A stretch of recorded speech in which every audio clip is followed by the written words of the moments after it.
اس lecture میں ہم Aristotle کے چیپٹر 16 سے لے کر 19 تک اس کو سمجھنے کی کوشش کریں گے. تو آلریڈی میں نے 1 سے لے کر 7 تک، 7 سے لے کر 15 تک لیکچرز ایرسٹوٹل کے چیپٹر وائز میں نے پبلش کر دیے ہیں، وہ آپ دیکھ لیجیے گا. تو اس چیپٹر 16 کا جو ٹائٹل ہے وہ ہے کائنڈز آف ریکگنیشن. اب ریکگنیشن کو گریک زبان میں ہم دیکھیں تو اس کا میننگ بنے گا انیگنوریسس، اور اس کی ڈیفینیشن یہ ہے کہ جب ایک کریکٹر اپنی ٹرو ایڈنٹی، اپنی ٹرو پہچان، اپنے آپ کو جب پہچانتا ہے تو اسے ہم ریکگنیشن کہتے ہیں. اور اس کی بیسٹ اگزامپل آپ کو میں ایڈیپس ریکس کی دیتا ہوں، جہاں پر ایڈیپس ریکس یعنی ایڈیپس جو ہے وہ اپنی ٹرو ایڈنٹی اسے تب پتہ چلتا ہے جس بندے کو ایڈیپس نے مارا تھا. جب اسے پتہ چلتا ہے کہ وہ بندہ تو میرا باپ ہے، اور جس عورت سے میں نے شادی کی ہے یہ عورت تو میری ماں ہے.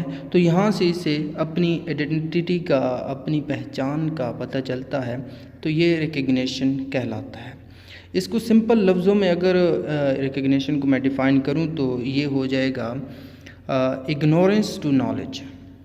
اب اس سے کیا مراد ہے کہ اگنورنس سے نالج کی طرف آنا، جیسے ایڈیپس آیا تھا پہلے اگنورنس میں تھا، جہالت میں تھا، یعنی اسے کسی چیز کا پتہ ہی نہیں تھا.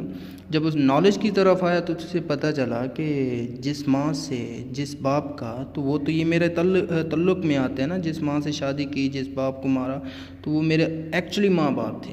خیر، ایرسٹوٹل کا ماننا ہے کہ ریکگنیشن ایک ٹریجڈی کے پلاٹ یعنی کہانی میں اس ریکگنیشن کا ہونا لازمی ہے. ریکگنیشن کے بغیر پلاٹ کہیں نہ کہیں ادھورا ہوتا ہے. اس کے بعد ایرسٹوٹل اس ریکگنیشن کی ٹائپس بتاتا ہے، کائنڈز بتاتا ہے. پہلے میں بتاتا ہے کہ کریکٹر جو ہے وہ سائنس سے پہچان یعنی ریکگنیشن حاصل کرتا ہے، اس کے سامنے سائنس ہونے چاہیے.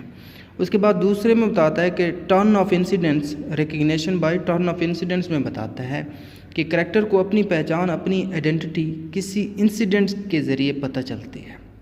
اگر آپ نے ایڈیپس پڑھا ہے تو اس میں ایڈیپس کو پتہ چلتا ہے کہ جس بندے کو اس نے مارا وہ اس کا باپ تھا. اس کے بعد اس کی ایکچولی جو لائف ہوتی ہے وہ ریویل ہو جاتی ہے. خیر، اس کے بعد ریکگنیشن انوینٹڈ بائی پوئٹ، یعنی پوئٹ جو ریکگنیشن، جو پہچان کریکٹر کو آتھر دے، اسے کہتے ہیں ریکگنیشن انوینٹڈ بائی پوئٹ.